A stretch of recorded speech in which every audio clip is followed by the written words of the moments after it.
Good evening, everyone. I apologize for getting started late. Our closed session went over by a few minutes, so if you could please stand for the pledge. No. Oh, we Sorry. have to come out of closed. Just kidding. I wanted you to stand up for no reason. Sit back Oh, down. just a half second. I'm sorry. This isn't usually my job. We need to come out of closed session officially first, which I don't have that. So 6:35 out of closed session. Now we can do the pledge. I thought it was closed.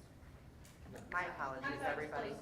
I thought it was closed. Because we come back into open session, we have to have, more final board comments, we have to see if there are any Okay. questions. It's still a regular meeting, we just go into open session and come out of, closed session, come out. Okay. There was no unscheduled. Okay. Any unscheduled public comment? No. Any final board comments? No.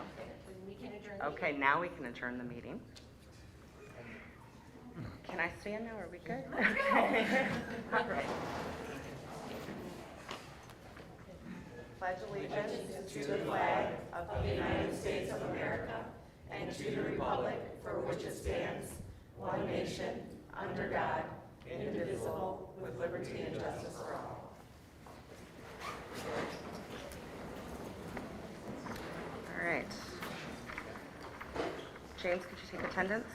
Yep, President Reese is absent, Vice President McDonough, Here. Secretary Summers here, Treasurer Hanser, Present. Trustee Schultz. Here. Trustee Shaver. Here. Trustee Whitney. Here. Any changes to the board agenda? Any scheduled public comment? No? Great. Moving on to consent agenda, we have minutes from regular and closed session, bills payable. Can I get a motion? Colleen? Sure. Move to approve the consent agenda as presented. Support? Mary? Discussion? Okay, all those in favor? Aye. Any opposed? Motion carries. Superintendent's report, Dr. Markovich. Yes, I'm very pleased tonight to have some guests, and they would be our students from the Oxford Virtual Academy. We have had a superintendent principal advisory committee functioning toward the end of this year.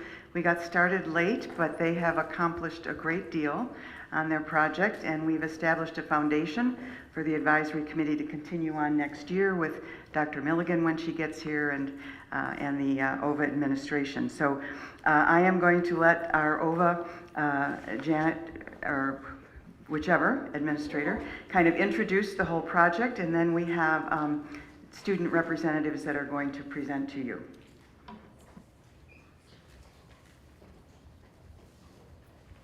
Evening. So glad to be here tonight to be able to present our student work.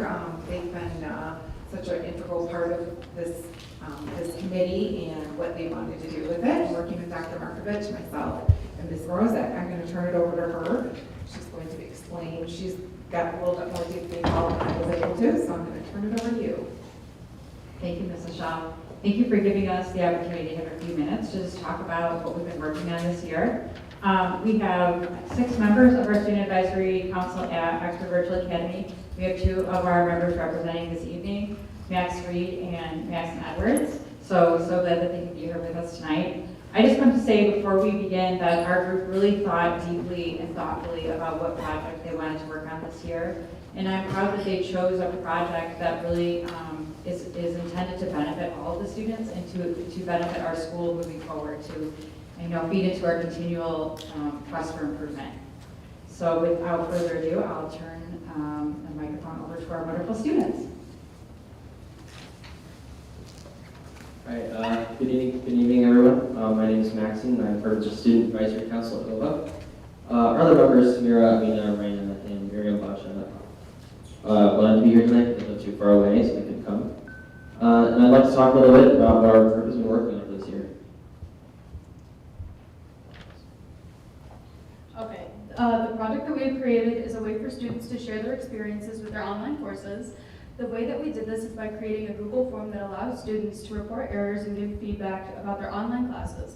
We included different options for students to categorize the issue they are experiencing to make the process easy and efficient for both teachers and students.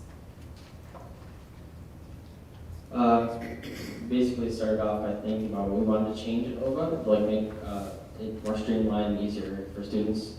As we were discussing, we came to the conclusion all of us had problems with our online classes, like problems with quizzes and stuff. So we decided to solve this issue by creating a Google form to report errors as well as give feedback.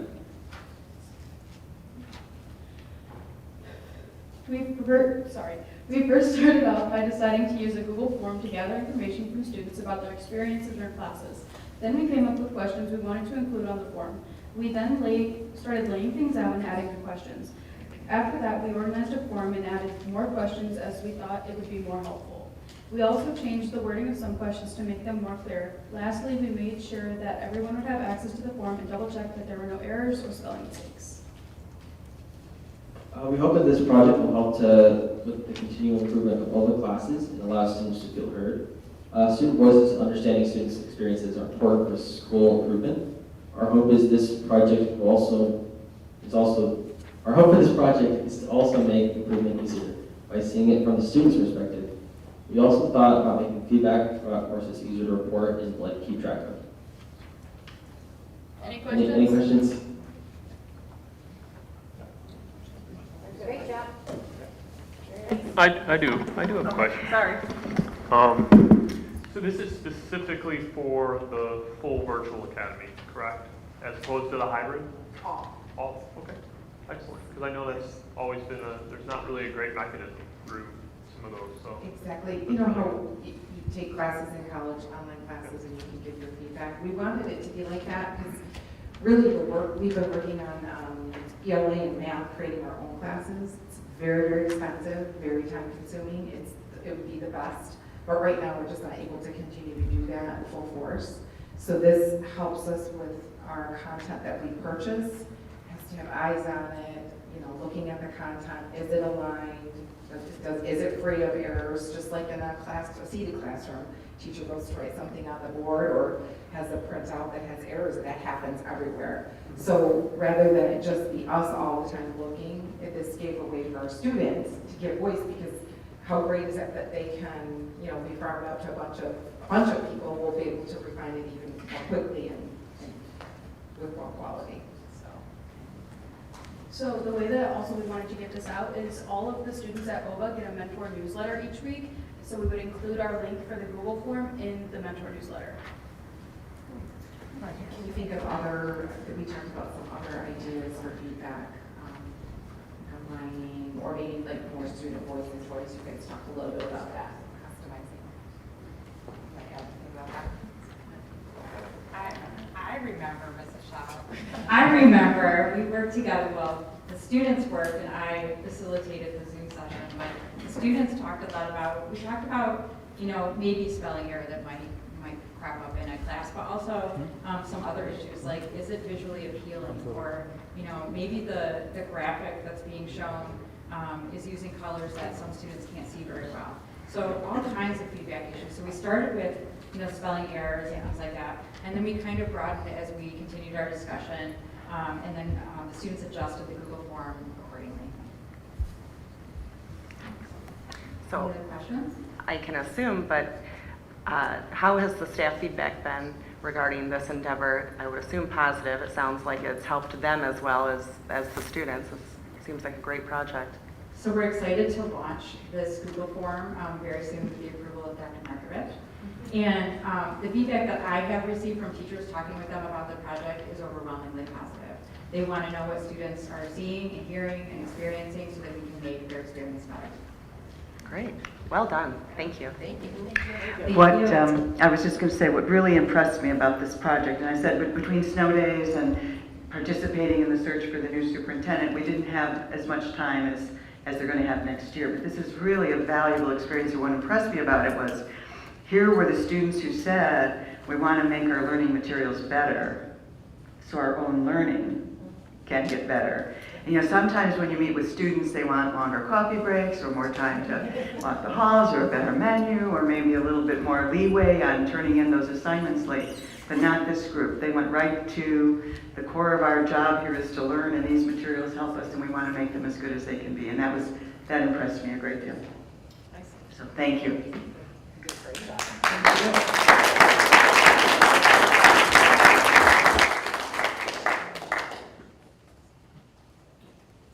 Okay, moving on, we have the OMS music field trip.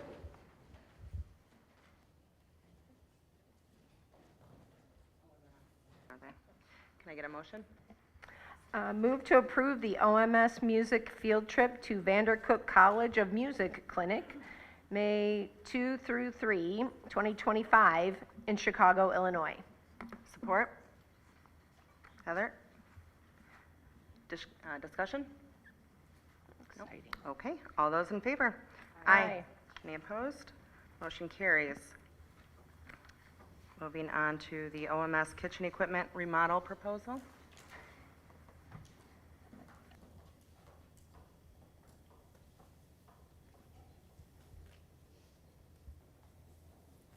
Hi, I'm Patty Solari, I'm the food service director here. I would like the board to consider approving a renovation at the middle school. It's been a long time since the middle school has had new equipment and it needs to be renovated. I have excess funds in my fund balance and I would like to use some of that for this. We put out a bid for the list of materials, you have it there, and we are going with Douglas Equipment, it was the lowest bid. So I'm asking you to approve that.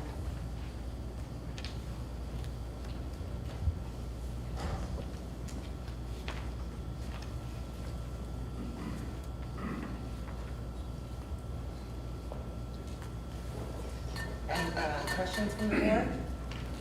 Yeah. Patty, do you mind going through just a little bit of what the equipment is that you're looking to replace on the bid? I see it here. It's very small, but if you wouldn't mind. No, I don't mind. So it's never had a dishwasher, and we're feeding about 700 kids there a day, so that's a lot of dishes for my staff. So I'm putting in a dishwasher, a new 3-compartment sink, a double oven, a combi oven, which is what we cook our fries in. And then I'm renovating the snack shack to make it look like a marketplace with all new equipment in that.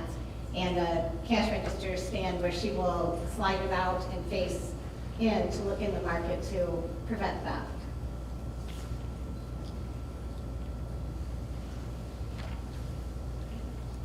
Are we moving on this tonight?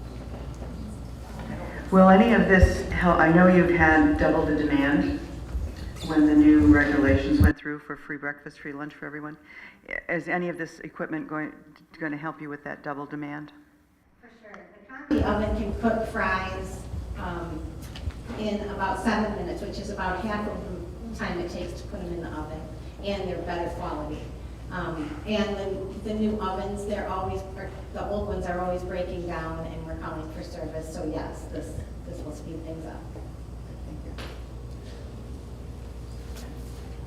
Any other questions?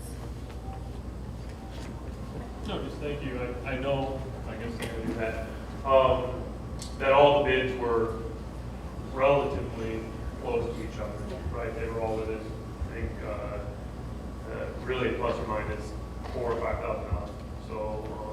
So I appreciate your due diligence. It looks like they were really close. And I'm sure, I mean, when it comes to equipment, I don't know the vendors, but I'm sure it's fine. Thank you. Okay, so we'll make a decision at the next meeting on that. Thank you very much. Next up is the 2024-2025 Oakland Schools General Fund Budget. Would anybody like to make a motion on that? We had discussed at the last regular meeting. Mary? I'm full from today. Move to approve the Oakland Schools General Fund budget as presented. Support? Colleen? Support. Discussion? I actually did have something. You know, it really does not matter how we vote on this. They're going to make their budget as they will. And so this is mainly just giving feedback for the districts that maybe vote no. So I just wanted to let my fellow board members know that I will be voting no for the reason that they are running with a $2.6 million deficit. They are already paying $3.4 million on outstanding principal and interest yearly payments for loans at this point. Property taxes are increasing by 6% this year, but only 2 and 4 for the next 5 years. And they are still increasing their staff numbers in light of the deficit. So that's just my quick synopsis of why I will be voting no, but again, they make their own, so. Can we have a roll call vote? Yep. James Summers, no. Mary Hanser, Yes. and on the other side here. Amanda McDonough, No. Colleen Schultz, Yes. Heather Schaefer, Yes. Mike Whitney, No. and Aaron Reese is not here. One, two. Split.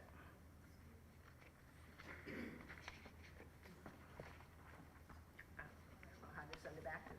Yeah, just let them know. So we can send back our feedback that Yeah, for sure. half said no and half said yes.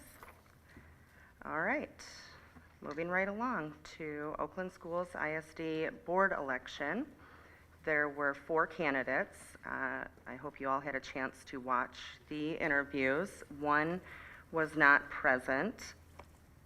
And do you want to start with a motion and we can discuss if anybody has candidates, or I can, because I also have 2 candidates that I would like. All right, I'll take it then. I move to designate Carol Finkelstein and W. Semino Scott as the board representative and board's alternate representative to serve on the 2024 electoral body responsible for electing members to the Oakland Schools ISD Board of Education. They would go into the second motion. That's to designate somebody from us. Oh, shoot, I read the wrong one, I'm sorry. Nobody seconded, so you can. Okay, I withdraw that and move to support the candidates W. Semino Scott and Carol Finkelstein for the 2 positions on the Oakland Schools ISD Board of Education, each for a term of 6 years ending June 30th, 2030. Thanks for bearing with me on my endeavor here. Support. Mike? Discussion. I did support Carol. I was also supporting Mark Katz. I do know Mr. Katz and his dedication to students in Oakland County as well as students across the state.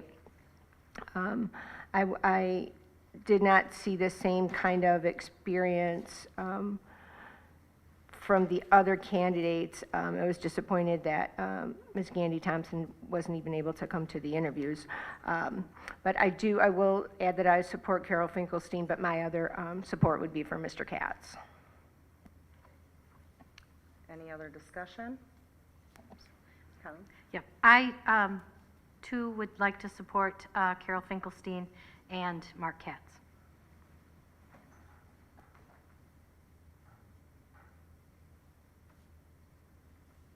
Anybody else? I like Carol Finkelstein on that, and then the other 2, to be honest with you, I was on the fence. So Okay. I don't have a support for either one of those 2, but definitely Carol. Yeah, I found Semino very interesting. He's very involved in his community in Pontiac and in the education system there. He has done a lot of really great things. He was actually the only one that I was really, really excited about and went and searched a lot more about what he's done. He has these programs, I wrote a few down. He does these citywide cleanup and improvement efforts. He has this program with the Pontiac School District, Dads Doing Their Duties, and that has been very successful in children's education and community. He has a doctorate of educational studies. He emphasized safety. He was really the only candidate that did so in the interviews. And he just really resonated with me. So that's my say on that. Amanda? So, yes. I too would support Carol Finkenstein. I've done a lot of programs with her over the years, and she just has a ton of experience to bring to the table. And then I also liked Semino Scott as well. All right, since we have this motion on the table, let's go ahead, unless anyone has anything else. Let's go ahead with this motion with a roll call vote, please. Mary Hanser, No. Amanda McDonough, Yes. Colleen Schultz, Yes. Heather Schaefer, Yes. Mike Whitney, Yes. James Summers, yes. Okay. Okay. Those are our two. And moving backwards now, would anybody like to make a motion that I originally did?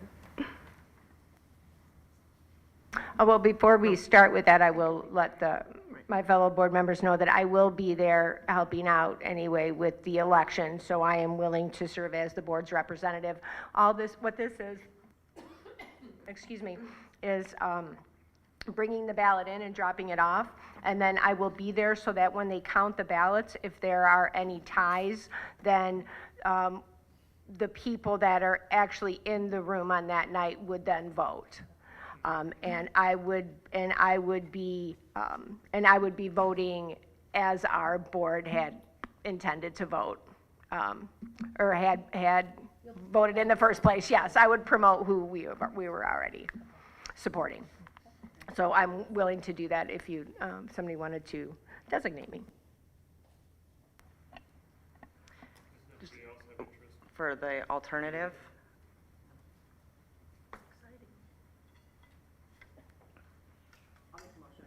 Okay. Move to designate Mary Hanser as the board's representative, as the board's alternative representative to serve on the 2024 electoral body responsible for electing members to the Oakland Schools ISD Board of Education. Support? Yes. James? Any discussion? Thanks, Mary. All those in favor? Aye. Any opposed? Motion carries. And moving on to first reading of 4,000 series of Troon policy. Again, I won't go through every single one because we would be here all night, but you all have copies of them, and you have all seen there's a couple that are being withheld. 4303, 4103, and 4507 are being withheld at this point. We have additional questions. Typo on 4203, my fault. Oh, sorry. In addition, 4203. No. Oh, that's not, okay. That should not be there. It's not Gotcha. Mhm. This is the typo. It wasn't, I handed a sheet of paper that wasn't clear. Okay. So we had, through policy committee, a few more questions that we are waiting for answers on Troon with the holiday weekend. It's going to take a little bit. We don't have those answers quite yet, so we are not bringing those to you at this point. But as far as the other ones, you've seen all of our changes and additions up to this point that have all been approved through Troon. Okay. Okay, so could I get a motion? Mary?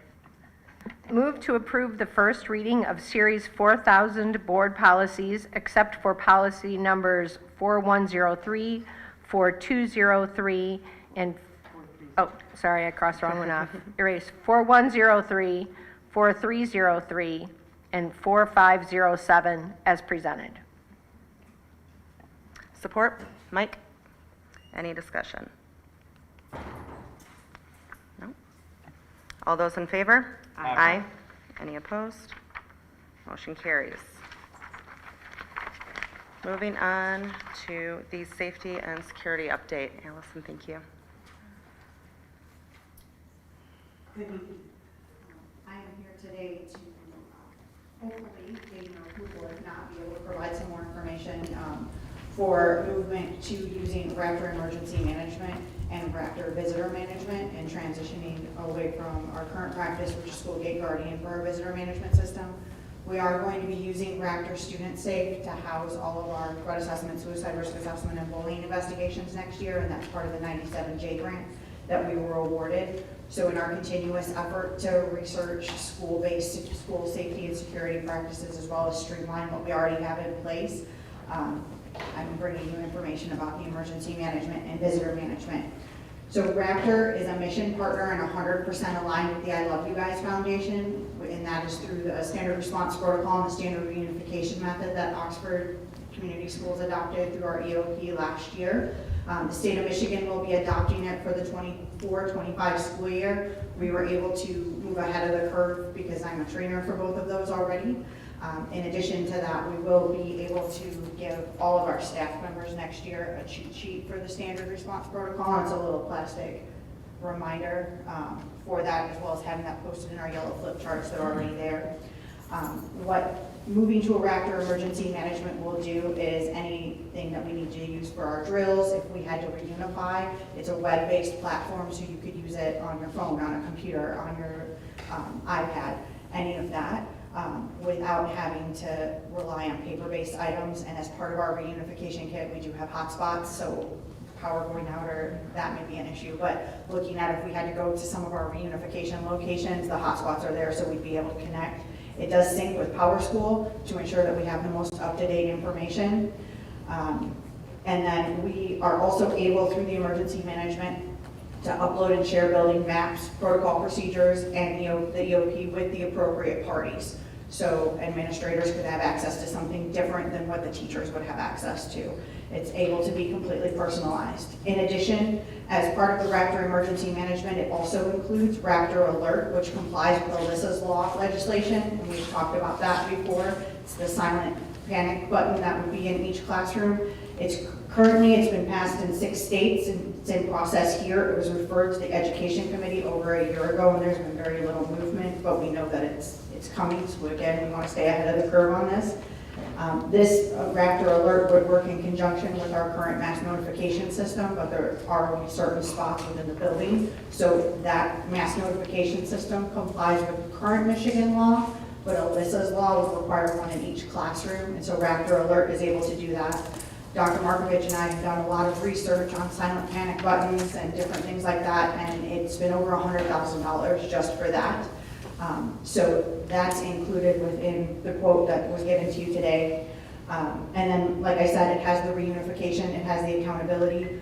Novi has also implemented that, and they've invited us because they're doing a full-scale training on June 10th. So Barb Massey, Kathy Rastigue, who are our district reunification leads, are going down to that to get on the ground as they walk through reunification training, in addition to going through their own reunification, and as the state implements it, become trainers themselves. Liz Knope, who's my assistant, will also be going because she does a lot of the back end work on reunification method with them.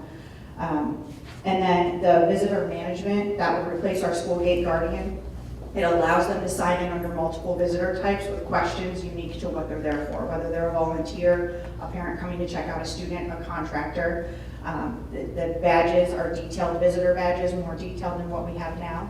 We'll be able to track the visitor type, screen visitors against sex offender databases, and even include things like custody orders, because it also syncs with PowerSchool, so that anything that showed up as alert would then alert administrators, our SROs, and other appropriate personnel who we deem. Raptor itself is in over 35,000 schools across the country, and it's purposely built for K-12 schools. It's not a security company trying to enter into education. It started in education almost 20 years ago with the mind of the K-12 setting.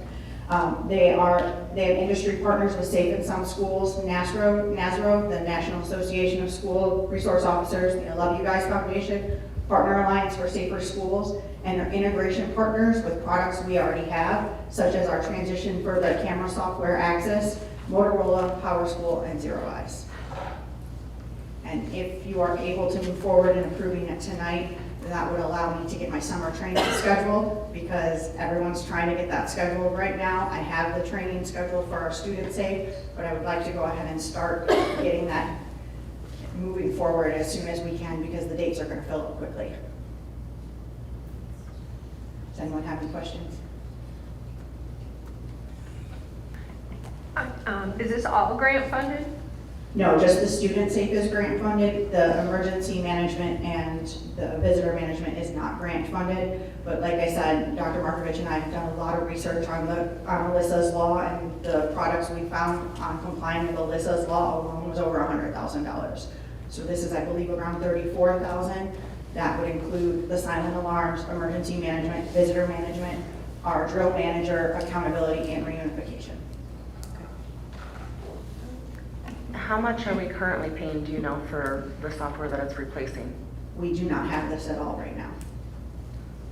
For the visitor management system? Schoolgate Guardian, it was a grant funded already, and it's Okay. gonna exhaust this year, so we would have to renew our visitor management. I apologize, I'm sorry, I didn't understand. Scared me a little bit, sorry. Apologize.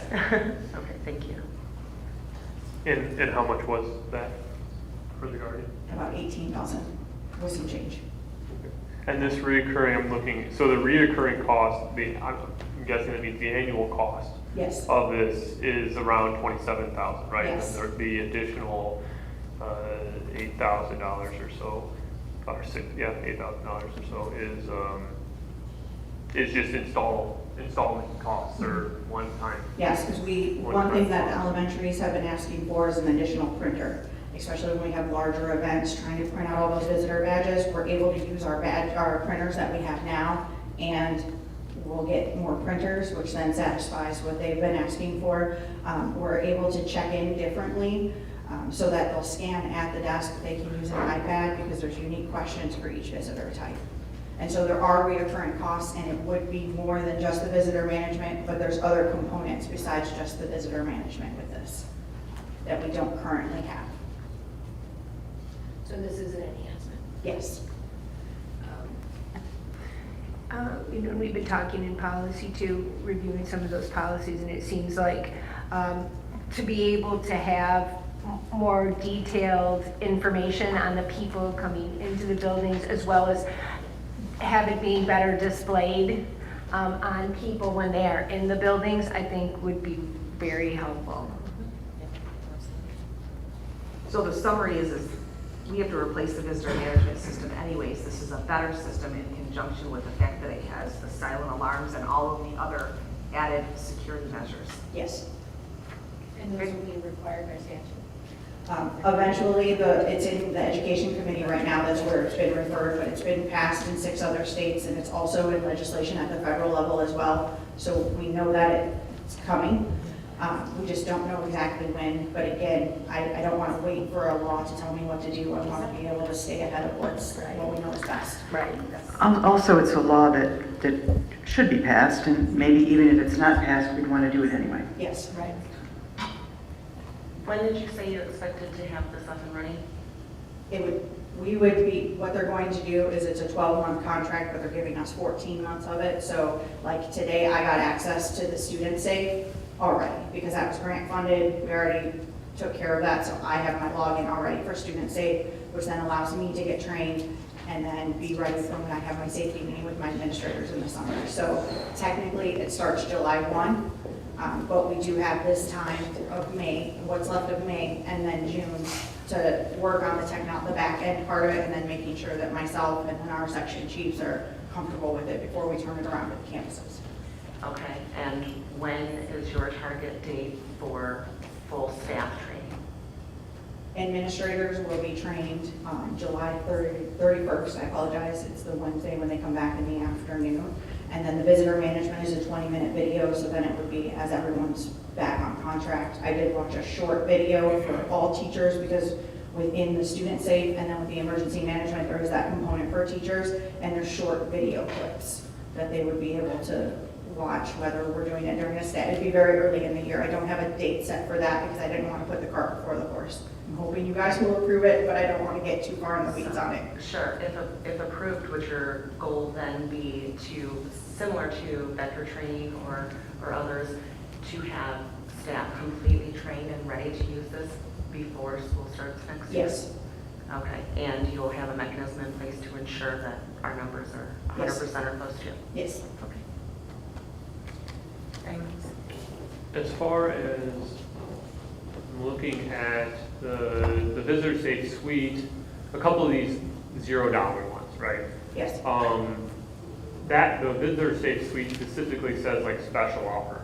It says it's an annual, it looks like an annual cost, but it says $0 across the board, but a special offer. So is that something that's gonna cost money next year? Do we Not have over an the course idea? of our contract, because we're getting that and we have this, because we're kind of, that's what they're throwing in because we're getting multiple products at the same time. Okay, and so. There is an additional background check that you can do that is not listed on there. That would be, it would cost money for each one, which could be a possibility should campuses administration deem that necessary, but that's not on there. And currently, this contract's only, 14 months, I Yes. guess, in theory, 12 Yes. months, they're giving us. Okay, so this will have to be reviewed each year, Yes. correct? Have you looked at grants to cover this, as the last one was? We don't have one available for this. We haven't been able to find anything that would be able to cover all of this. There are some other grants that we're looking at, things like our radios, as we've talked about, they're aging out. We have 57 that we need to replace, so there is a grant that I'm applying for that. But as far as these products specifically, I haven't been able to find one outside of the 97J, which I did apply for and did get for the early behavior intervention. Thank you. Anyone else? Okay. Well, if the board is comfortable, would anybody like to make a motion? Heather? Move to approve the Raptor Emergency and Visitor Management System proposal as presented. Support? James? Discussion? All those in favor? Aye. Aye. Any opposed? Motion carries. Thank you, Allison. Thank you. Okay, moving on to finance and operations, tax collection agreement.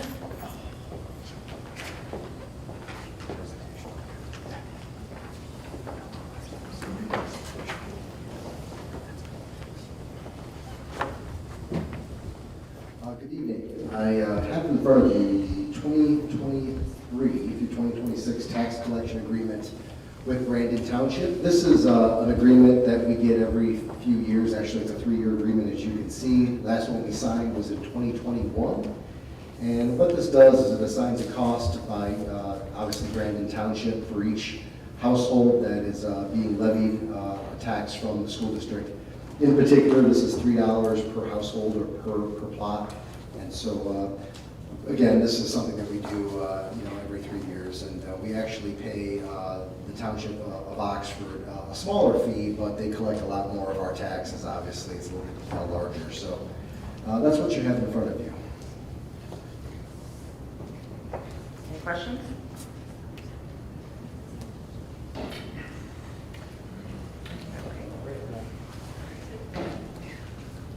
Is there anything we have to vote on? No, we bring it back to June 4th. You will bring us Yeah. back to you on June 4th. That's what I thought. Just as an Just wanted to be FYI sure. as well, this represents about 10% of the fees that we pay collectively to all of the taxing authorities that do have an agreement with us. Approximately for this year, we paid about $22,500 in fees to collect taxes, so this is just right around 10% of that total. So, okay. Thank you. Sam? Okay, moving along. Budget hearing, Courtney? Courtney's going to come up and put the slides up, and I'm going to do a short introduction before she gets to all the numbers. And so we're going to start with the 5-year deficit elimination plan because it kind of explains how we got to the numbers that Courtney is going to be showing you. So you may recall that back in October 23, we brought you our first projection for a budget deficit. And the question that you asked then, and probably people are still asking, is how did we get here? It was kind of a new situation for Oxford that they had not had to deal with in the past.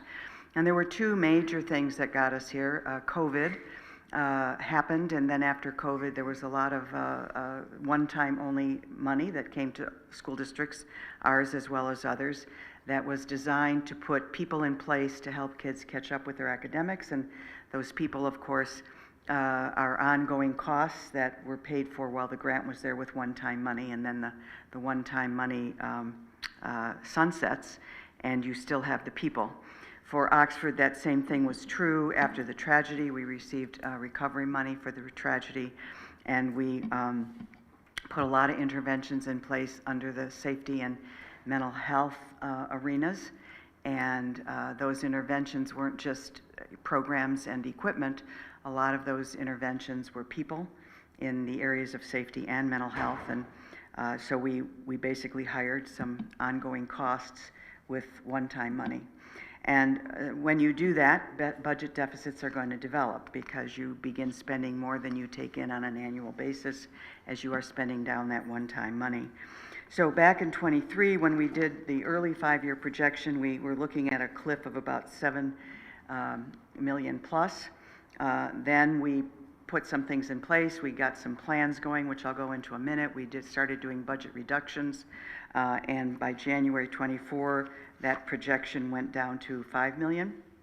And now the projection I'm bringing you is balanced, but I caution you, barely balanced, and you'll see that when Courtney gives her numbers. But we got there by doing a variety of things. Probably the most significant is way back starting in the 23 is we began doing position control. So anytime anybody retired or resigned, we did not automatically replace that position. We put it through a study, we looked at the work that was being done, we looked at whether or not it could be done some other way, whether it could be done by other people, and whether or not maybe it was all the work still required to be done. And so in fiscal 24, we were able to reduce 8 positions strictly with attrition. Then this year we continued position control, but we also looked at some of the staff-student ratios we had in our district, and our staff-student ratios are pretty strong in terms of our building level things. It appeared that at the central office level, we had more staff than our seated student population would merit, and so we began adding to the attrition, say, layoffs. And I brought you those layoffs several months ago, or I brought them to you actually in January, because my philosophy has always been if you have to take people out of a job, you should give them as much notice as possible, which we did. And we were able to reduce again by 12 positions. So in the 2 years or 18 months, we've basically reduced 20 positions, and our budget is over 85% personnel, so that is significant. And when you take out positions, you're taking out recurring costs, which helps you live within your recurring revenue. We also the board had asked us to do a 5-year facilities plan, and everybody did a really good job with the 5-year facilities plan, but it would have cost about $1.3 million a year, and we did not have that. So the budget you're about to see from Courtney has only $500,000 per year around facilities, and that is barely enough and may not always be enough to handle your routine maintenance and then any kind of emergency or urgent thing that might come up. But it is a low number. But that allowed us to take $800,000 a year out of the budget. We have, in terms of class sizes, we have 2 things going on in our district. We have a contractual limit at different grade levels, and we have a target limit. And the contractual limit is higher than the target. But what we did is we began looking at our class sizes across district, and really a lot of your class sizes are target, but in several places here or there, they went significantly below target. So we brought those up to targets. So as an example, K2, the target is 25. The contract limit is 27. In grades 3-5, the target is 27, the contract is 29. In grades 7-8, the contract is 31, the target is 29. In 9-12, same thing, 32, and the target is 30. We have not gone to contract level on any of our staffing for next year, but we have tried to get closer to target. And that has allowed us to reduce 3 positions at the elementary level, and I think 3 positions also at the secondary level. We also reduced administrative positions significantly, mostly central administrative positions. And if you go to the next page and you look at position control, that's a listing of all of the 20 positions that I just mentioned were taken out of the budget. We also did purchase control. We were going to replace every 5 years, as we've done in the past, begin replacing our student computers. We found out that our Chromebooks would be supported by the company for another 2 years. And we talked with our computer folks who felt that they were in good enough condition that they could be serviced over the summer, and we could meet our student needs with existing computer forces, with maybe just an occasional add-on here or there. So we're extending the life of our technology by 2 years. You will need to begin doing a refresh in '27, but we believe that we can make it through '27 and be fully supported. We also, as I mentioned, set aside the $500,000 a year in facilities, but that was a lot of cutback. One of the best things that fell our way is we really took a strong look at our health care. The Blue Cross program was going up over, I think Ryan, is she here, was it 12%? 12.5%, big hike. Last year was a big hike. And so we have an agreement with our employees that when those hikes come, we can look for other sources. And that led us to investigate insurance pools. There's a really big one in Michigan that you heard all about. I won't repeat it. But the point of that pool is it did two things for us. It significantly reduced the risk because we were running some insurance programs that if they cost more in claims than we were covered, the claims you would have had to have paid directly out of your fund equity, which is why you had that set aside for the insurance risk set aside. So that's one thing this has gone with because we're now in a larger group and one significant event isn't going to throw the group out of whack because we're part of hundreds of thousands of people. The second thing is that also keeps the increases every year more even. So we are not, this particular pool has never had a 10 or 12% increase. They're more around 4 or 5. I think 6 was the highest I saw on a 10-year chart. So it will level that out as well, and that will help significantly. And the good news is all of our employees get PPO, some a no-cost PPO, and then there's other variations of PPO costs. We no longer have to do HMOs. So the employees will get better insurance for less money for them, and the district will pay less. So that was huge. We're also looking at ways to reduce overtime, especially by our contracted services, and we have put controls in place to control a lot of what we do relative to workshops and conferences. So the challenge now is how do we keep going in a direction to live within our means? It's just like every family. You have so much income coming in, that pretty much dictates how much expenditure you can have going out. And you had indicated to me that before I could leave the district, I had to leave you with some recommendations to keep the budget balanced over a 5-year period. And so, you know, everything's ready for me to go. So this is the last page, I guess. The first thing we have to do, and you'll see it when you get to Courtney's presentation, is you have to keep up with moving targets, and there are just lots of moving targets.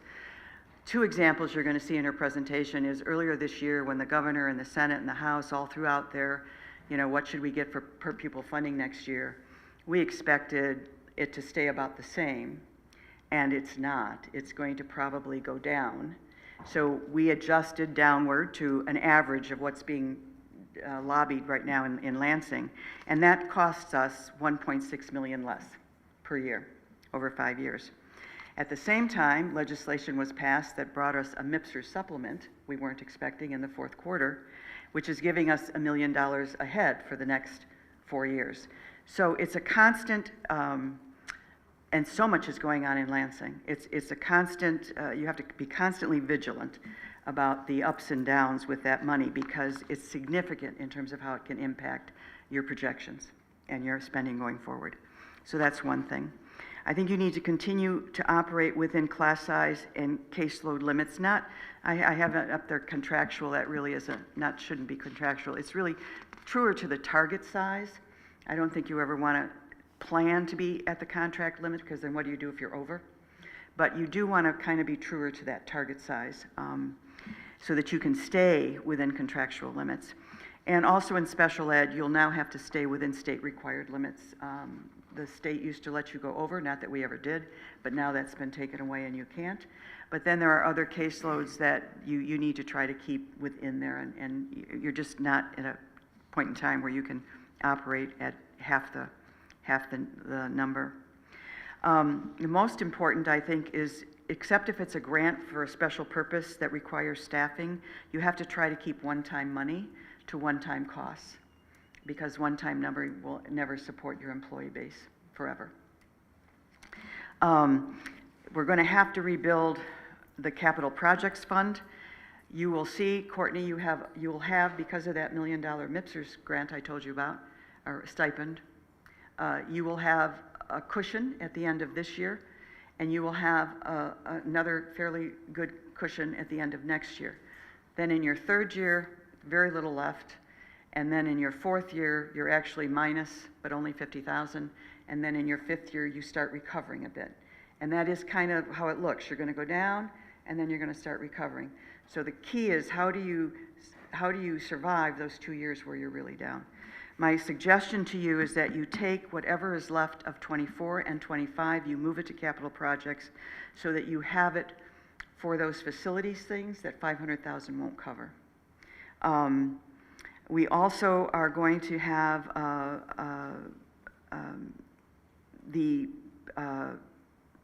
I don't know where the insurance settlements are going to be for the Drainer fire. There may be some issues around insurance settlements where you might need some money for that as well. This gets a little confusing, but remember I talked about that insurance you had in a designated fund. It was called restricted money for insurance overages, and it was $3 million. I would suggest you redesignate that to a restricted fund for facility emergencies, so that if the boiler blows or if the roof caves in, it's 500,000 is not going to handle it. We all know that. You have something to fall back on until you and the community decide if you're going to. You had for years a sinking fund. You had for years a bond issue. Those things are gone now. At some point in time, you're going to have to try to figure out if you want to bring those things back or if you want to adjust your spending more than I've done so far in some other areas. So that's a decision for the future, but at least if you redesignate that sum of money that you no longer need for insurance, and you redesignate it for facilities, if something should happen, it covers you. And then keep seeking grants. We've done a really, at the end of the year, you're going to get another grant report. You got one in January. You'll get another one when you get all your end of the year reports, and you'll see that we've done pretty good at adding quite a bit of grant money.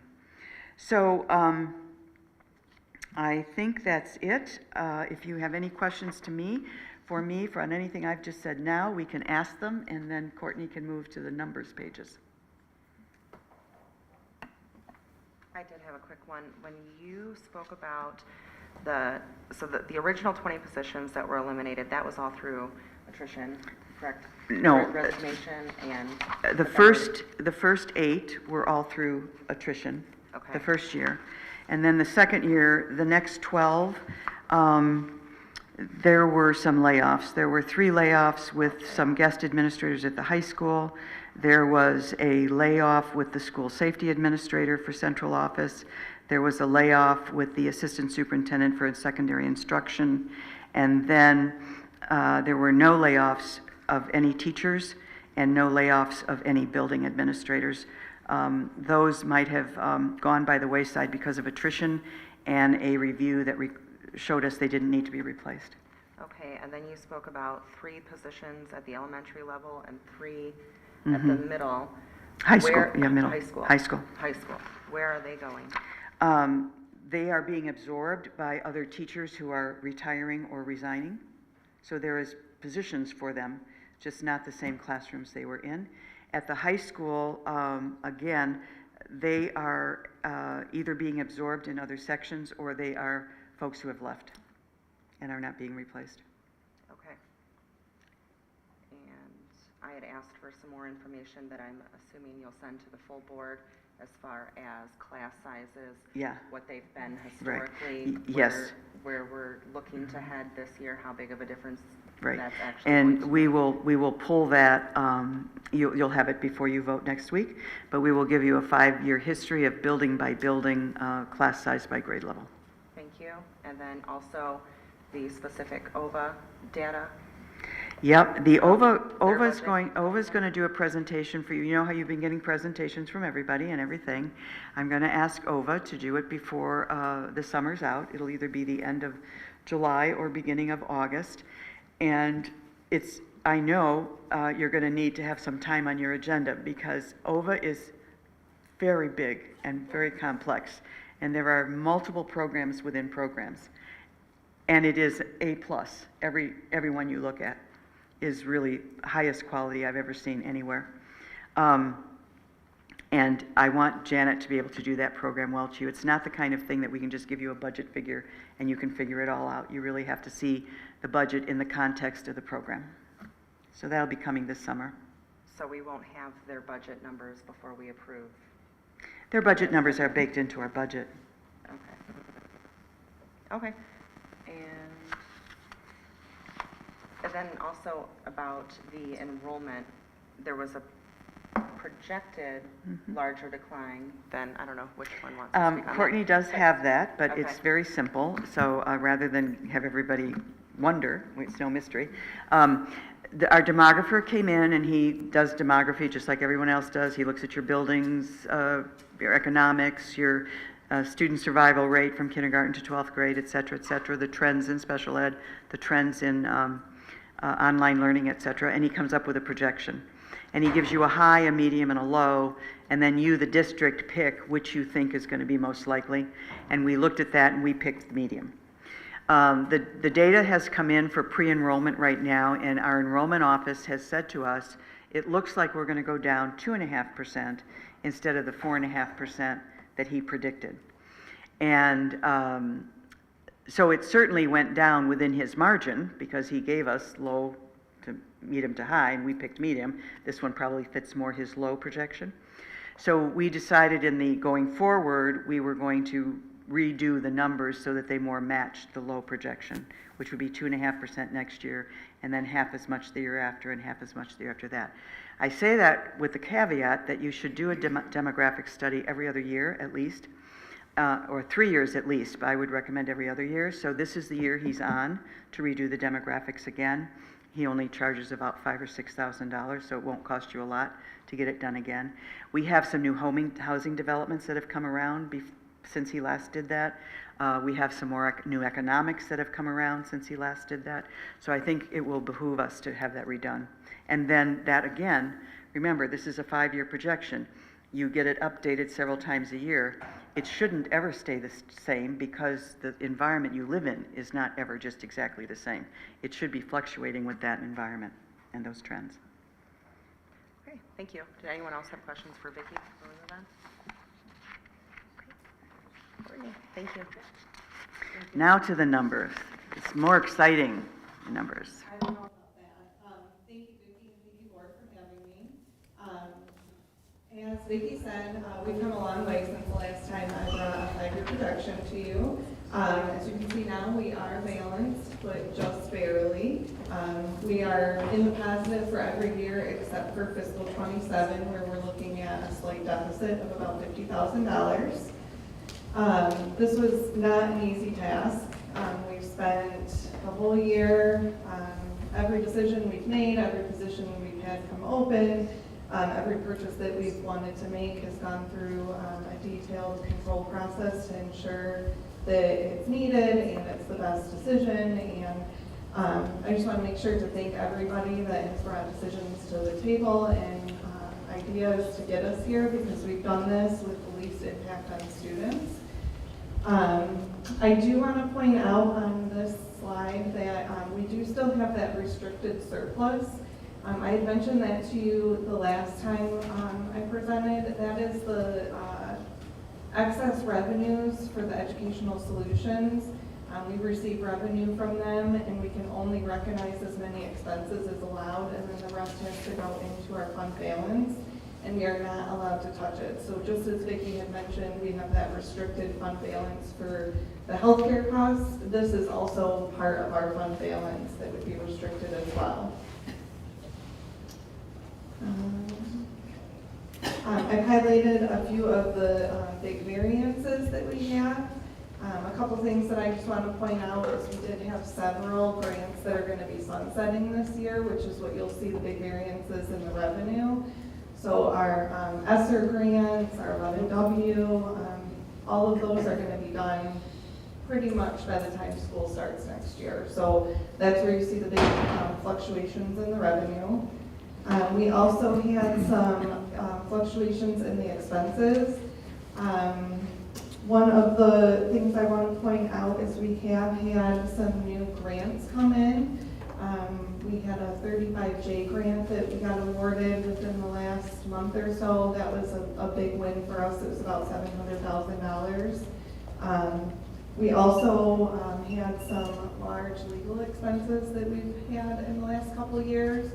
So between fiscal 23 and fiscal 24, that's when we've seen the biggest lump of that with the independent investigation for the guidepost report. So those are all done, so next year we won't have those. And we also are projecting that our legal expenses are going to land probably in the $200,000 range for the next year. So I know that was a question that came up. I wanted to make sure to point that out, that those expenses are still there and recognized in the budget. So I just wanted to give you a picture of what our revenue, kind of the makeup of what our revenue looks like. Our biggest revenue portion is the state revenue, which is where our foundation allowance is and many of our categorical grants. So you can see that makes up about 83%, which for fiscal 24, I'm estimating is going to be about $89.5 million. Our total revenue for the year is going to land around $107.5 million.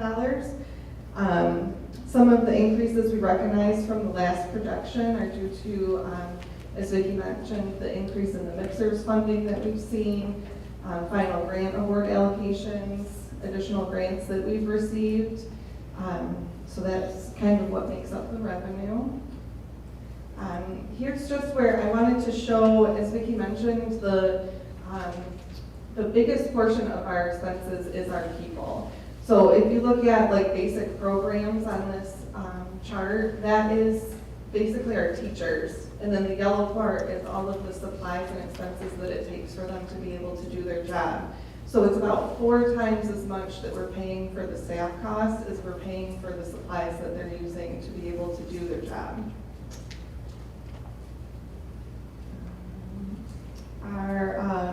Most of the funding we receive is through our foundation allowance, which is based on our enrollment numbers. So I know Vicki already touched on this, but I'm going to go over the enrollment again. But Michigan is not the only state that is recognizing a decline in enrollment. According to the U.S. Census Bureau data, every state except for Delaware and Rhode Island has experienced a decline between 2012 and 2022. So it's nationwide, the enrollment is down, and it's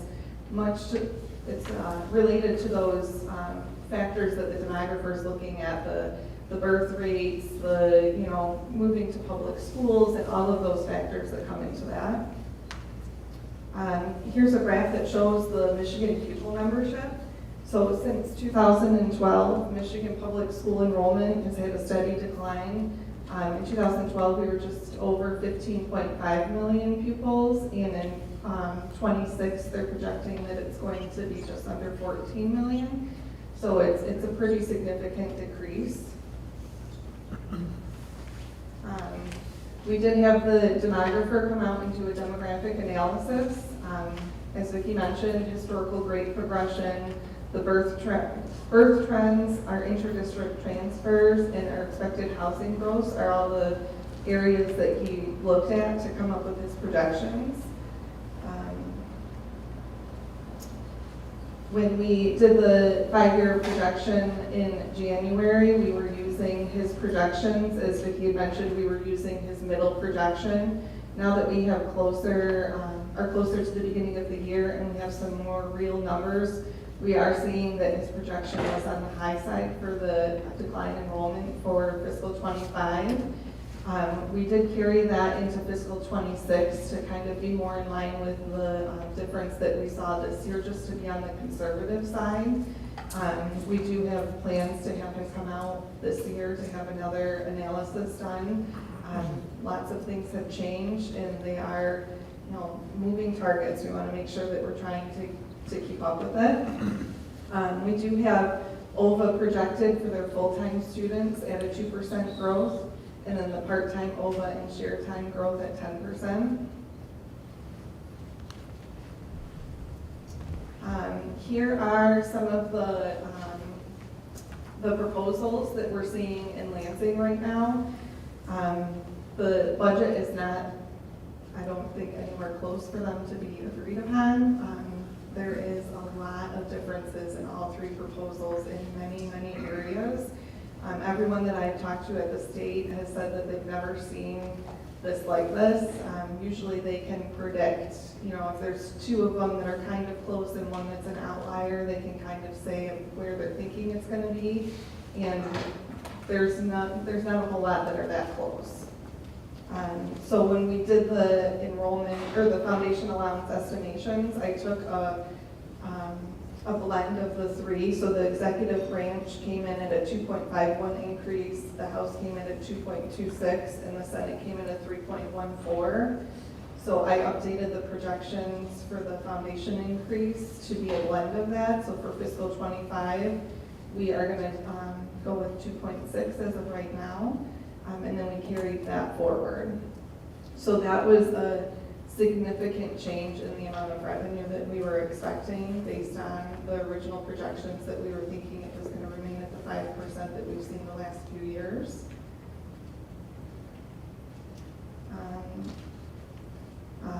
MIPSers is quite a hot topic right now in Lansing.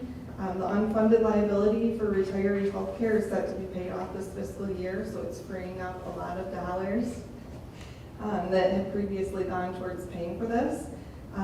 There's a lot of discussions around how that money should be spent, and it's reflected in each proposal.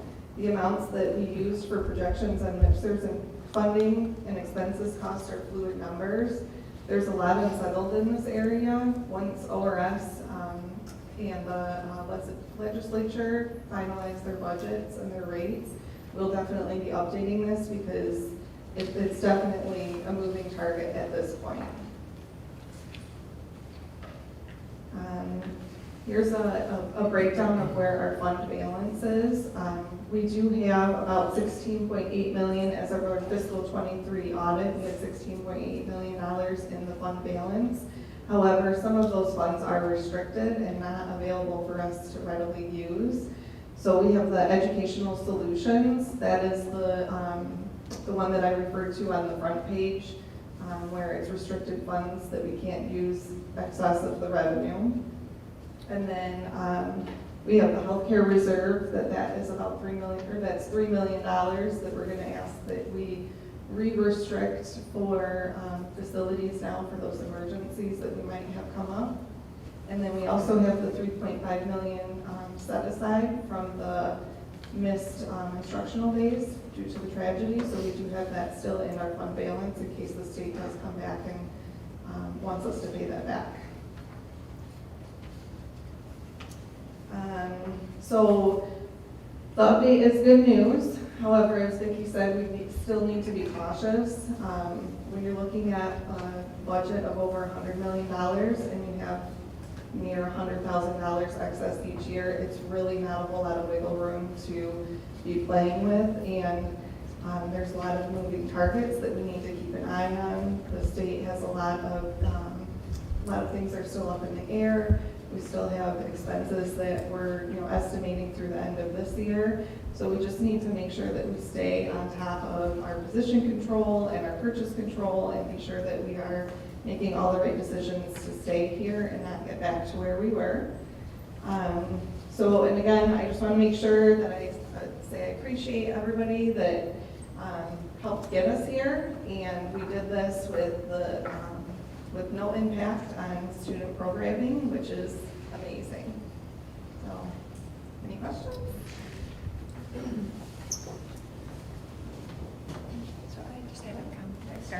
Thank you so much, Courtney and Vicki. Thanks for putting this together. And I'm really glad we did these projections. We can really see what's coming up. So just to reiterate, we're balanced, but this is nothing new. We get nothing new for the next 5 years. Correct. And a big portion of why we're balanced is because we did that position control and we made those decisions to get things to right size.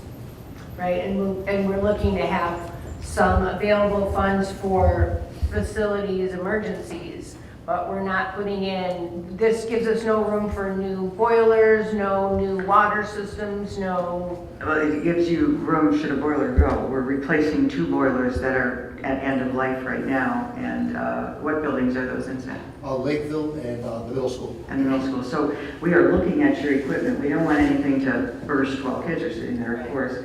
But we are going to take it, up to the end. When we start seeing malfunctionings, we're going to fix it. But it's not going to be fixed just because it's 5 years old. It's going to be fixed because it's 8 years old and it's causing us concern because of this, that, or the other thing. So it'll be a studied approach. But yeah, you need that $3 million in your fund balance in order to cover yourselves, because you used to have $1 million coming in through the sinking fund, and that sunsetted in '22. And that's how you ran your facilities. You ran them off of that sinking fund. So that was your buses, that was your boilers, that was your roofs, that was some of your student computers. And so not only did you lose the grant money, but that's gone too now. And as I said, it's going to be a huge decision for you and the community to decide what you want to do about that. Do you want to bring that money back to keep your facilities going? Do you want to rely on this $3 million until it's gone? Do you want to, we tried our very best to not do any program cuts. We tried and we succeeded in not cutting anything that was safe, building level safety security or building level mental health. All of those positions stayed in place. And that was difficult to do because they were positions you didn't have there before the one-time money. But they're there, and I think those are extremely important positions, and in my opinion, you have to do whatever you can to keep them there. So there's a lot of decisions that still have to be made. It's better than looking at a deficit, but it's not a total win yet. This is amazing from where we started. We've come a long way from where we started. So thank you for all that, taking the time to look at all of that. Okay, thank you. Thank you. Nice chart. I just had a quick one too. Is this assuming that purchase and position control are in effect throughout this entire 5 years? Yes, so the positions that we had reduced through those 20 positions, those are reflected each year. So when you're looking at positions, you cut them this year, but then you also saved that expense in the following year. So that's how we were able to get such the impact. When you're taking out one-time expenses, it only is taking it one time out of your budget. So we would have never gotten here by looking at just one-time expenses. I will say that the district should always do position control, and always should, because your enrollment is declining. And so in 5 years from now, you're going to have 1, 2, 3, 4, probably about 4% fewer students. Depending on how they decline, you might be able to lose some sections at the high school, you might be able to lose some sections at the middle school. You may. In this projection, we have not taken out any other positions though. So correct. The positions you now have, we are going to try to cut back on some contracting services. We're going to, the district has to put out a request for proposal on, like you haven't done custodial maintenance now for 5 or so years. It's time to re-RFP custodial maintenance. We want to look at that and see if we can condense positions over time. You just RFP security, but in another couple of years, you're going to want to do that again just because it's good business practice. So there may be some savings as you go forward, especially with your contracted services, but we've assumed no further cutbacks in personnel. But if the opportunity allows you to do that, without overburdening class size or without taking a program away from kids, then you should look at it, because you don't have a big cushion. Thank you. Anyone else? Thank you very much, Brittany. Thank you. Okay. Moving on, do we have public comment for budget hearing only? No? Oh, okay. Well then. We had one, but they withdrew. They withdrew, okay. There's one person in here that wanted to speak to the budget. So now would be the time. Would somebody like to come up now to speak specifically about the budget per the revised school code? No? No. Okay. Well, then we'll just move right along to unscheduled.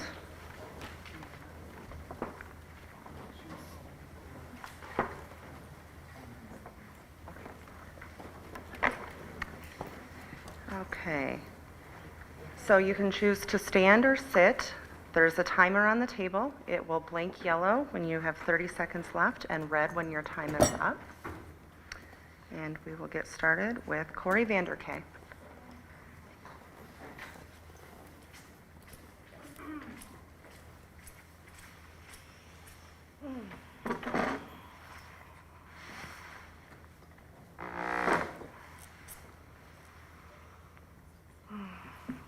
Okay.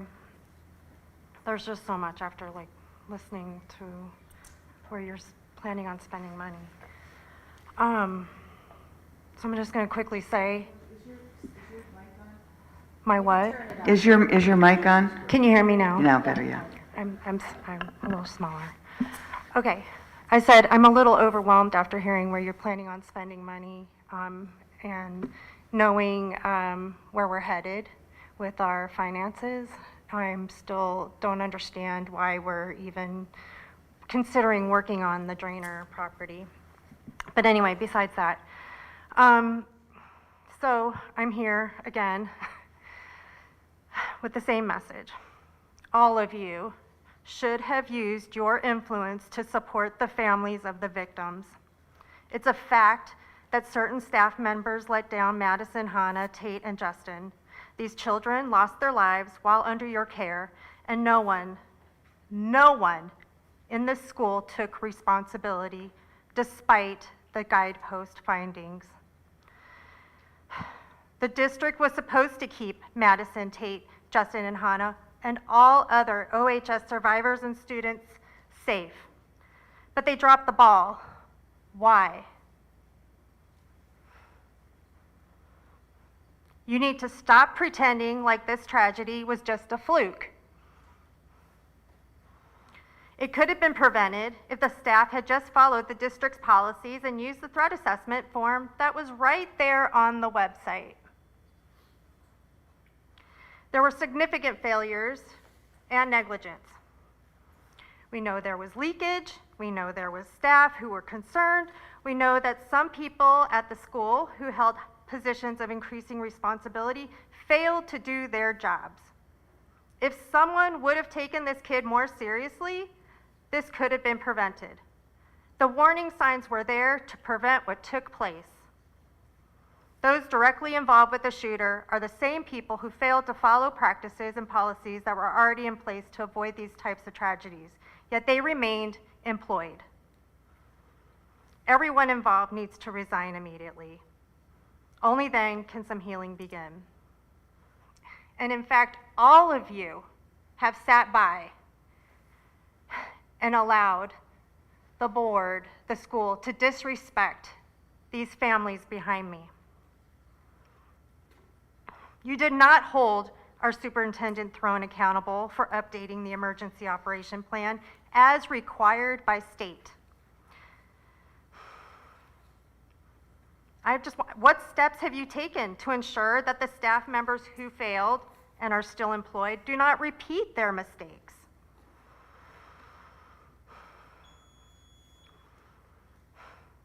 The shooter was not identified as a threat because staff failed to recognize that the shooter's conduct, statements, and drawings suggested that he might cause physical harm at the school. The result was that they they didn't escalate it. They didn't inform the principal. They didn't escalate it to a higher person. All this money that Allison wants to spend on security, it's just all for the in case factor. But there's no mention of the money that you're going to spend to prevent it, to identify those students at risk. I feel like I've been coming here for over 2 years and I haven't heard that. I hear all about all the security stuff that we're going to do and the badges and the stupid go buckets. I cannot believe what happened here, and you're not addressing what caused it.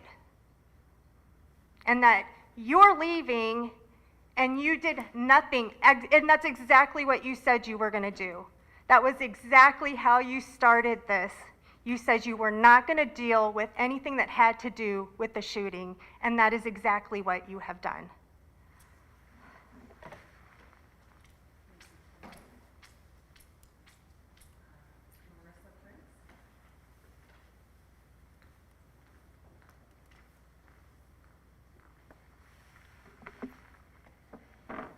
Good evening. A couple administrative things. This agenda changed since I looked at it when it was emailed to me. So it looks like there were additions that were made up until 2 o'clock today. It can just get confusing as a parent to try to keep up with what you guys plan to talk about. I guess I need to understand from the board when I can expect a final agenda before a meeting. The data that Amanda mentioned getting on class sizes at each building, can I get a copy of that too? If you guys are all going to get a copy, I'd like a copy. So I plan to talk about class sizes and wanting smaller class sizes, but all I'm going to say about it is just that I feel that we have students in the Oxford School District with increasing academic and mental health needs, and that because of that, we need to be meeting their individual needs, and one way we can do that is by not increasing their class sizes. So my goal is always smaller class sizes for my kids with improved engagement and attention from their teachers, so that they can do well at school. And, I see that we have families of the victims here, and I don't feel it's appropriate really for me to even ask for small class sizes, given what they're going through. So I'm gonna just end it there. Thanks. Thank you, Marissa. Rocco Borg, did I get that right?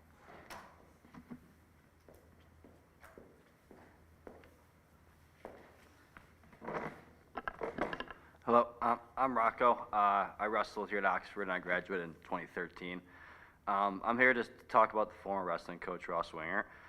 So I think he was let go a month ago. I know you guys probably don't know too much about it, but he's done a lot for Oxford Wrestling Program. We have a pretty storied program, and I think the past 10 years we've had over 30 All-Staters and over 8 kids go Division I wrestling.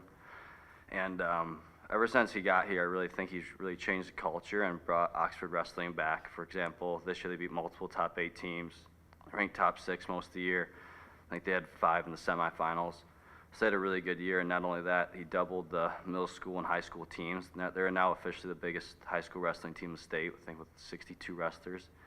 And just on his character, I know I'm biased, I'm his friend, but he's made me and my brother back there, who both wrestled Division I, a lot better coaches, a lot better humans, and it's really hard as a youth and high school kid to find a really good role model that shows what it means to be a good adult and how sports can positively impact you, and it really impacted my family. So I think letting go of Ross Winger is a massive issue, and I have anything to do to get him back. And my biggest concern too, because we've gone really close to the Oxford families and the wrestling parents and all of them, is that I would just recommend they need to have a really good decision soon, because we have possibly 3 Division I wrestlers on the team right now. If they don't know in 2 or 3 weeks, at least if that was my family, I would be gone. And those are 3 4.0 students that probably will wrestle Division I. And And I think there'll be a massive loss to the program. And I know people keep saying the program will always survive. I don't know if it will survive this one. He's been kind of our lifeline, and he's been the biggest thing in Protestant Oxford wrestling in a while, and I really think you should reconsider or look into it. But thank you for listening. Appreciate it. Thank you. Renee Upham.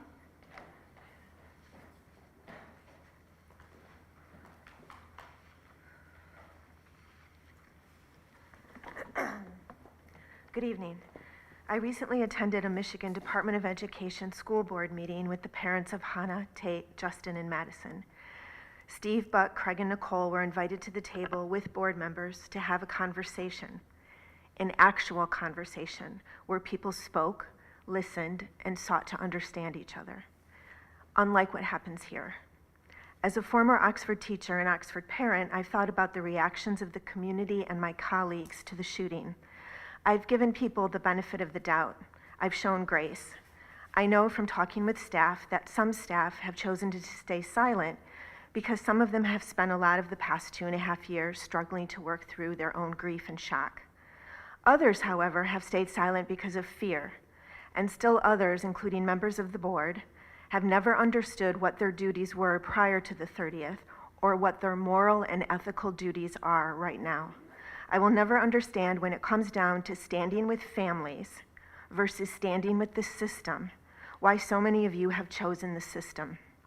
Steve St. Juliana touched on this subject last week at the Department of Ed meeting. His words are something I want to be a part of the official historical record.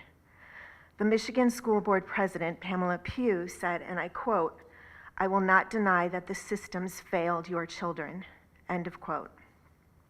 Steve St. Juliana says, and I quote, "I'll say personally, I think the teachers did everything right. They raised the red flag to the administration repeatedly. They walked the information down to the front office because they didn't want it to get lost in the email. They did everything right up until the point when it came time for them to speak up. Then they lost my respect. Only 1/3 of the teachers cooperated with Guidepost. And because the board hid behind, oh, we can't make them cooperate, which is false by your own policy, these staff members haven't stood up.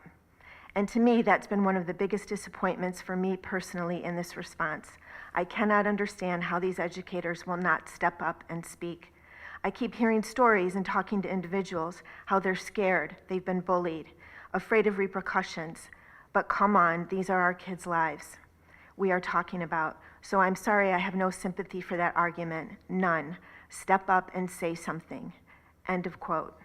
I'll end tonight with my own words. For staff and the Board of Ed members who talk about supporting these families, I am telling you that they are saying to you, step up and say something. We have reached out beyond the walls of this district for assistance. These families have an audience. They will not stop until they receive the answers they deserve, and we will support them. Thank you.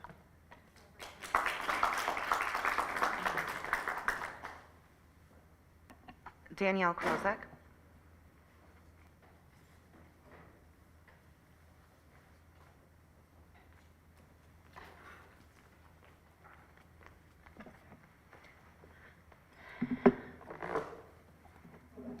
Good evening.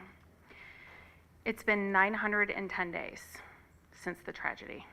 910 days since Tate, Hannah, Justin, and Madison were murdered under your watch. 8 others physically injured, and in total, over 1,800 students and staff terrorized. My daughter was a freshman at the time of the shooting and is now preparing what will be her senior year. Hannah should be. By the time the class of 2025 graduates, they will have had 3 different principals, 6 superintendents, at least 5 different school board president changes, all in the span of 4 years. 2 years later, still no accountability, still no leadership from the district. The instability, the lack of true leadership, the arrogance continues to be damaging for all. 2.5 years later, and we still have 2 board members, Mary and Heather, with direct responsibility, refusing to step down. While many of you are also refusing to step up and do what's right. I'm cautiously optimistic of Tanya's arrival and her anticipated leadership we are so desperately in need of and deserve. Since December of 2021, there's been 106 Board of Education meetings held, giving ample opportunity for all of you, the district, the board, to communicate, acknowledge responsibility for the district's failures, and still nothing. Last week, I also attended the State of Michigan Board of Education workshop with the parents of Tate, Hannah, Justin, and Madison. I spoke during public comment in full support of these families and the necessary call to action, advocating for accountability and longstanding change for all of us impacted by this senseless tragedy and for future. I would encourage all of you here and listening at home to watch the video of that session. In this meeting, it was said clearly by a parent, accountability is necessary to drive change. If you cannot admit a mistake, you cannot fix it. This holds true here. We are still waiting for someone to admit the failures and take the corrective actions. I read a quote recently that said, people who cannot communicate think everything is an argument. People who lack accountability think everything is an attack. There's no argument here, there's no attack. It's simply facts. Concerned parents and advocates for our children and for these families. Myself and others will continue to stand with, beside, for our families, for our children, and seeking accountability and justice for all those impacted by this tragedy. We will do that here at the district level and at the state and across the nation. Thank you. Thank you, Danielle. Steve St. Juliana.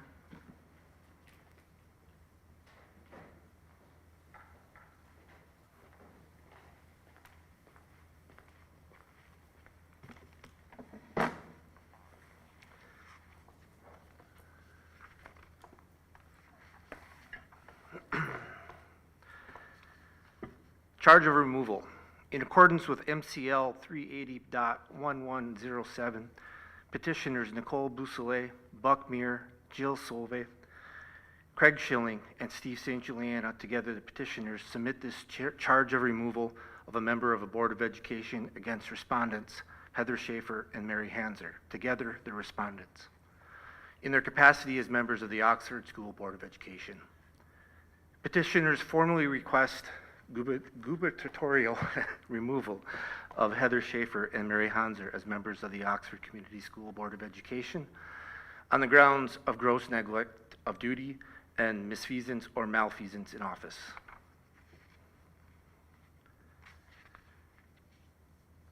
Michigan statute provides the governor may remove a member of a school board from office under this section if the governor is satisfied from the evidence submitted to the governor that the member is guilty of gross neglect of duty, corrupt conduct in office, or any other misfeasance or malfeasance in office.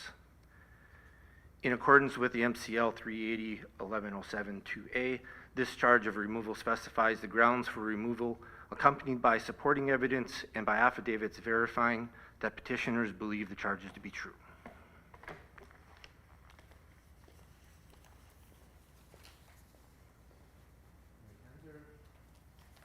Heather Schaefer, you have been served.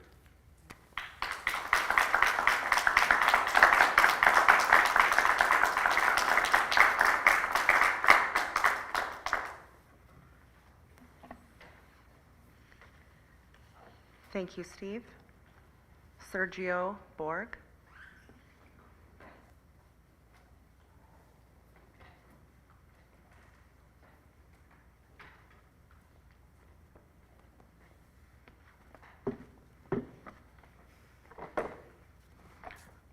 Good evening. My name is Sergio Borg, and I am a current volunteer coach for the high school wrestling team here in Oxford. I have been a part of the Oxford wrestling community for the past 19 years, starting as a youth wrestler for the club. As someone who has competed at every level throughout the program, which includes the club, middle school, and high school level, this program doesn't just mean a lot to me, it is even a part of me. This program has made an everlasting impact on my life, not only in the sport, but also in the classroom. When Coach Ross first became an assistant on the high school staff during the 2016-2017 season, he was quickly able to gain the respect of me and my teammates. That following summer, he was named the assistant or the head coach of the team. He took it upon himself to help out with my recruiting process and to move me on to further my education through college. Ross personally called the head wrestling coach of the University of Michigan to highlight both my accolades on the wrestling mat and in the classroom. This led to my acceptance into the College of Engineering and the opportunity to compete for the university's wrestling team, both of which are highly touted in their respective fields. I have since graduated from Michigan with a bachelor's degree in industrial and operations engineering and competed within the team. I'm not the only student that has personally benefited from the coaching and leadership of Ross Wingert. Since Coach Wingert's tenure as head coach started in the 2017 and 2018 school year, he has produced a team state finalist, 2 individual finalists, 21 all-state wrestlers, and the top academic team in the state across all divisions in the past 2 seasons. Coach Wingert has found a way to not only get the best out of his athletes in wrestling, but more importantly, in the classroom. Ross was also a pillar of support for the students here on campus who were coached by him in the hardest of times. Lastly, I want to point out that as a staff, we lose somewhere close to 40 man-hours a week put into the team and its efforts, whether that is through practice, administration, travel duties, and fundraising. That amount of time commitment to a high school sports team is flat out irreplaceable. Thank you all for your time today. I hope our words don't fall on deaf ears. Thank you. Thank you, Sergio. Aaron Lewis.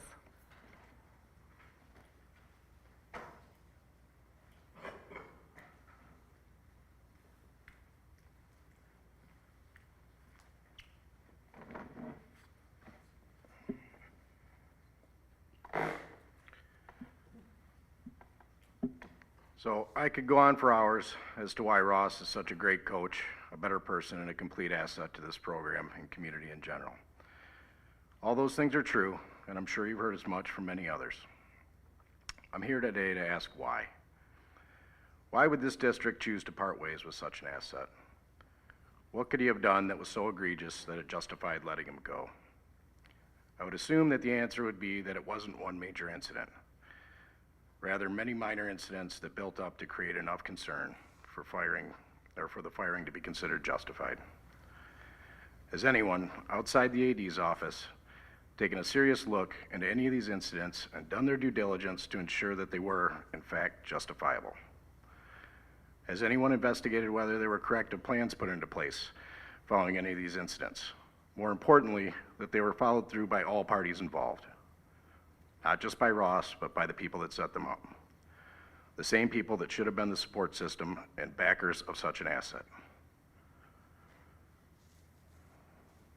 The way that Ross was let go and how this has been handled is extremely disappointing. The parents and the students have been left completely in the dark regarding the entire situation. Not one email was sent out to the parents. The students were not let know. They let us all find out by word of mouth and let everyone come to their own conclusions as to why Ross was let go. If given the chance, I'm confident that Ross would be happy to sit down with anyone willing to listen and give an honest explanation of any incident that is on his report. He has the support of the coaches, the kids, the alumni, and the families in this program.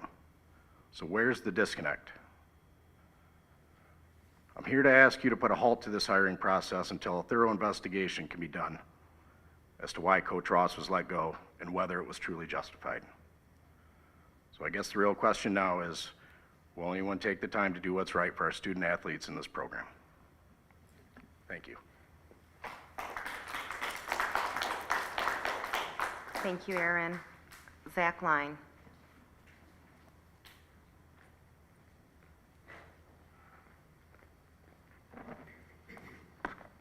Hello, varsity football coach here. The one thing I know is it is extremely hard to find good people. When you're trying to hire people, I always said that I'm not going to hire a football coach. I'm going to hire good people and teach them football. So when the opportunity came to get Ross on my staff, it was the first thing I did. Talking about time, I don't think anybody in that building spends more time in the high school than Ross did. We'd be in there in football season. He's out there first He's the first one out there getting the kids going. And after that, he's getting ready for his wrestling season coming up. Like, nobody is more dedicated to the student athletes than Ross Wingert. So when I go back to, we need to maintain good people, Ross is good people. I respect him. That's all I got.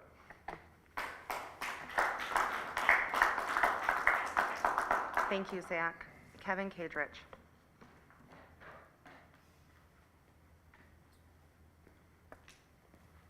Good evening.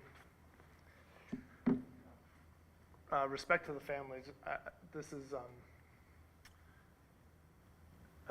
trivial compared to where you guys are, and but I do want to carry this forward. I came before you a few weeks ago to question the OHS wrestling coaching situation, and absolutely zero has been done since. I have no skin in the game here other than as a concerned fan of an amazing program. It's mind-boggling to me that there have been no meetings with the team or the parents. It's mind-boggling to me that an assistant on the staff who has state champion qualifications and is a remarkable builder of human beings didn't even get a phone call. After all this district has been through, it seems to me that simple communication would be the easiest thing to accomplish. Even if you don't yet have a plan, how can you not at minimum talk to families to let them know what happened and what the game plan is going to be? Oxford sits in a unique position where you have tremendous program participation. I followed high school wrestling around the state for 30 years, and I can assure you that the dedication you see from the Wildcat parents and coaching staff is not normal. It's nothing short of incredible. They built a culture of winning at every level. They deserve some open communication. There are kids in this program who are going to be college Division I athletes. They deserve to know if their efforts should continue in this district or not. And I can't believe I even had to type that sentence. These parents and students deserve better than to sit around all summer and wonder. Thanks for listening. Thanks for the opportunity to speak.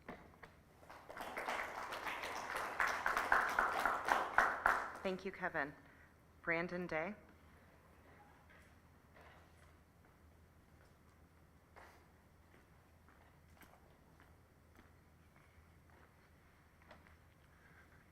Good evening. Just everybody said a lot of great things about Ross. I've only known Ross for a year.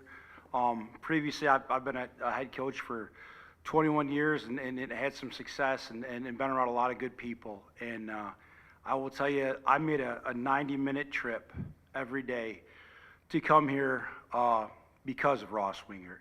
And you know, I listen to you guys talk about budgets and you know, listen to these parents. Their story is heartbreaking, and I can tell you that, you know, what Zach said, Ross Wingert is a first-class human being, a person that is, you know, you're lucky to have. You are lucky to have, and I'm going to be honest with you. You know, you're going to lose kids. We're talking about budgets, and you're a bigger district, and kids are dollars, this and that.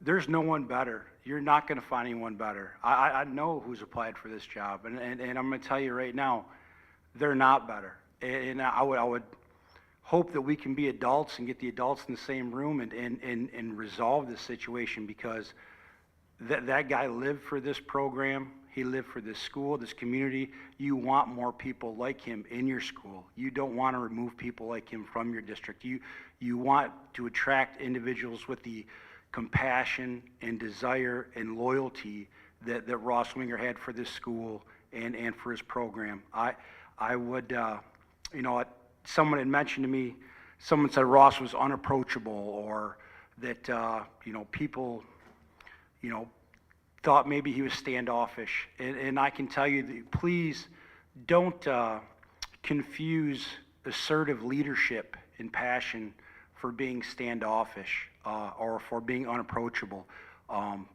That guy, just listening to the alumni talk about him, and you listening to stories about an athlete that he had that passed away, and the mother telling me how Ross and the kids would come and shovel her snow. Like that's not a standoffish person. That's not a negative person.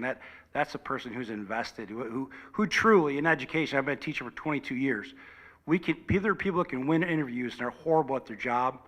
Ross Wingert may not win the interview, but I'm telling you right now, he's a first-class person and the kind of person you want in your community. So I hope you all can get in the same room and resolve this issue and support these kids, because I can tell you there's schools to your south and to your north that want your kids, and they will get them if Ross isn't, put back in this position. Thank you for your time.